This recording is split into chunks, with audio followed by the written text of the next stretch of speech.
Rome, 897 CE, the city baked under a heavy sun. And inside St. John Lateran, the dead sat on trial. Yes, dead.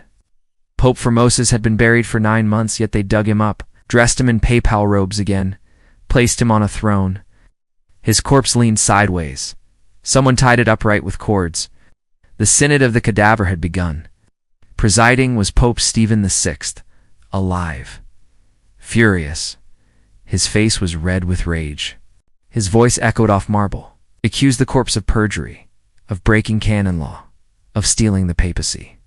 He waved old documents as proof. Bishops stared in silence. Sense couldn't hide the stench. An assistant answered for Formosus, in a squeaky falsetto voice. Everyone laughed nervously. It felt more like theater than justice. But the verdict was predetermined. Guilty on all charges. They stripped the corpse of papal robes, tore off the sacred vestments, cut off the 3 fingers of blessing, tossed the body to the crowd. Riots erupted outside. The mob screamed at Stephen VI. The body was dragged through Rome, then hurled into the Tiber. It floated for days. Some said it cursed the river. Some said storms followed. Others claimed it crawled back to shore. Monks secretly retrieved it. They hid it in a monastery. Rumors spread like wildfire. Rome shook with fear. Within months, Stephen VI was dead, strangled in prison. Everyone called it divine vengeance. The cadaver had won. That should have been the end. But whispers persisted. Why the obsession with a dead pope? Why risk riots and rebellion? Why defile a corpse in public? Most textbooks stop here. They call it medieval madness. They treat it as chaos, as a petty grudge. But some historians see something darker, a pattern of secret moves, a purge disguised as justice, to erase a hidden threat. Formosus had been powerful. He crowned Arnulf as Holy Roman Emperor. He defied rival Italian nobles. He shifted alliances fast. He held dangerous secrets. He dealt in coded letters. He kept sealed archives. Many of those vanished after his death, as if scrubbed clean, as if someone wanted silence. Stephen VI was their instrument. He rose suspiciously fast. He owed his seat to the Spalato clan, a ruthless Italian noble family. They hated Formosus. They had tried to exile them. Their matriarch allegedly practiced occult rites.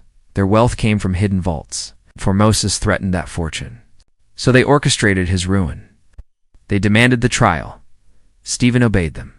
He feared their knives, feared their poison. He feared their whispers. He staged the cadaver trial to erase Formosus' legitimacy. If Formosus never was pope, his acts never happened.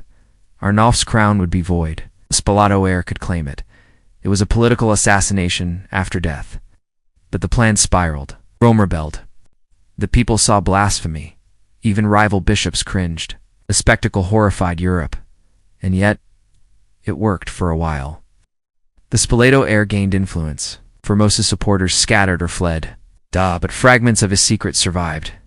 Whispers claimed Formosus guarded forbidden texts, ancient scrolls locked in the Lateran library, scrolls older than the church itself, brought from the east during his missions. Some written in Greek, others in strange ciphers. They spoke of bloodlines and lost heirs, names erased from chronicles, dynasties that predated Rome, and one line said to descend from Christ himself. That line had been hidden for centuries. It's protected by secret bishops, hidden in coded genealogies, passed from abbots to cardinals, until Formosus pieced them together. He mapped the bloodlines in secret charts, kept them under wax seals. His closest allies never saw them, but he hinted at them in letters. His letters written in numeric cipher, stored in a private coffer beneath the Lateran. When he died, the coffer vanished. No record of its seizure. No mention in inventories. It simply disappeared. Soon after, the cadaver trial began. Something the Spalatos took the coffer. They feared what it proved. That their rivals had sacred blood, blood that could claim the throne of St. Peter, blood that could crown emperors. If revealed, it would shatter their power. So they buried Eidolon with Formosus. Yet fragments resurfaced in whispers. A monk in Ravenna spoke of a chart of kings. He claimed it traced a living heir. He died mysteriously weeks later. A poisoning, locals said. Another monk claimed to have copied one page. He fled to Gaul and vanished. These tales sound wild but left a pattern. Everyone who touched the secrets disappeared. Their names erased from abbey rolls, their graves unmarked, their work burned. Some saw this as heresy. Others saw it as protection, because heresy loomed over Formosus too. He had ties to the Phocian schism. The Eastern Church had excommunicated Rome's rival. Formosus once sided with the East, briefly, quietly. He had visited Bulgaria, Constantinople, Armenia. He returned with strange manuscripts, texts banned in the West, ones that claimed Christ was mortal, that Mary bore more children, that Peter never founded the Roman See. If true, they would collapse the papacy. So he hid them. But rumors spread fast. Enemies called him a secret Gnostic, or worse, a Manichaean. That meant dualist, believing in two gods, not one. A cosmic good and evil locked in war. The church called it blasphemy, punishable by death. Formosus denied it. But the stigma clung to him and gave Stephen VI his excuse. He accused the corpse of heresy too. The official charges skipped that detail, but witnesses later whispered it in depositions. One said Stephen hissed the word dualist at the body. Another swore he said Antichrist's seed. Both testimonies were buried by later popes, because they hinted at something worse. That the cadaver trial wasn't revenge, it was ritual. To erase heresy from the flesh, a symbolic exorcism of blood.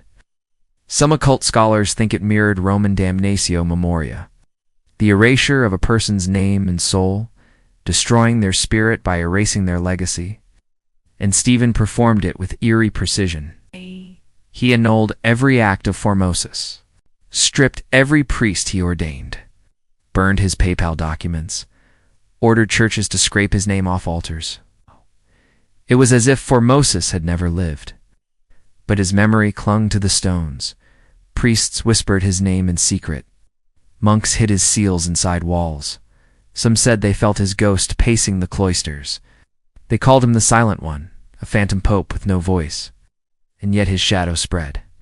Secret groups adopted him as a martyr. They called themselves the Silent Brethren. And they swore to restore his bloodline. After Stephen VI died, Rome fell quiet. But the whispers about Formosus did not stop. They seeped through monasteries like smoke. Stories about the hidden bloodline spread. Some claimed it reached into the Holy Roman Empire. Others claimed it tied to Byzantine royalty. Chroniclers started hinting at the line of silence. They wrote in coded initials to avoid trouble. The Vatican noticed. Pope Theodore II quietly ordered an investigation. He found scraps of Formosus writings and returned the corpse to sacred burial. But he never mentioned the rumored bloodline. He locked the recovered documents away. The key disappeared with him. Within weeks, he was dead. Some claimed poisoning. No proof ever surfaced. Pope John IX came next. He held councils to erase the cadaver synod. He declared its verdict null. He banned future trials of the dead. Yet he also burned archives about it. Entire papal registers vanished, as if cleansing not only the trial, but everything around Formosus. This fueled more suspicion. What was John trying to hide? Monks whispered that he found the coffer and sealed it in the Lateran crypt. The crypt collapsed centuries later. When rebuilt, the coffer was gone. No record of its contents survived. But rumors only grew louder. In the 11th century, a Benedictine scholar claimed to see a golden chart of royal lines. He said it bore the seal of Formosus. 2 days later, he disappeared. His cell ransacked. Manuscripts gone. His name erased from the abbey roll. By the 12th century, the bloodline theory became legend. Troubadours sang about the Pope of lost kings. Pilgrims carved his name on church doors. The Vatican issued new anathemas. They banned singing of Formosus in public. Anyone caught praising him was excommunicated. This only made him a folk hero. Secret confraternities used his portrait on medallions. They wore them under their robes. They said he protected seekers of hidden truths. Inquisitors cracked down on these groups. Some were burned as heretics, but they kept spreading.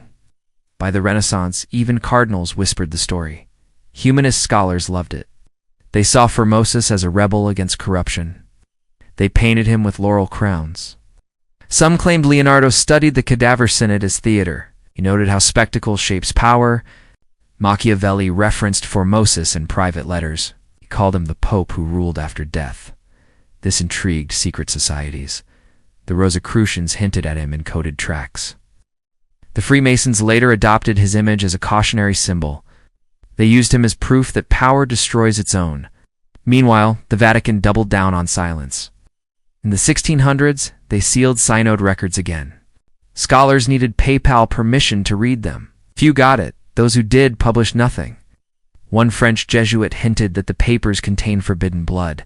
The phrase spread like wildfire. Forbidden blood became a code in occult circles. It meant ancient bloodlines hidden by the church. Formosus was their patron ghost. In 1804, Napoleon's soldiers looted Vatican archives. They carried off crates of documents. Some bore Formosa's name. They vanished on the way to Paris. Historians searched for them for decades. None surfaced. Then, in 1913, a scholar in Prague found a strange ciphered genealogy. It linked Roman families to Merovingians. One entry bore the papal seal of Formosus. The scholar sent it to Rome. He died in an accident days later. The document disappeared into the Vatican library. Its catalog number was later erased. Modern researchers found only an empty slot. Theories multiplied again. Some said the church feared claims to the throne of Peter. Others said the bloodline led to powerful European dynasties, or to royal families still ruling today. These theories remain unproven. But they shaped the Cadaver Synod's legacy. It stopped being only a grotesque trial. It became a symbol of hidden power, a warning about secrets buried too deep. Today, scholars study the trial as history, but others still search for the lost coffer of Formosus. That's it for today's Forgotten Tale. If this story made you raise an eyebrow don't forget to like, subscribe, and ring that dusty little bell so you never miss another echo from the past. Drop it in the comments. We're always listening for new echoes. Got a weird bit of history you think we should cover? Until next time, keep your curiosity loud and your history weird.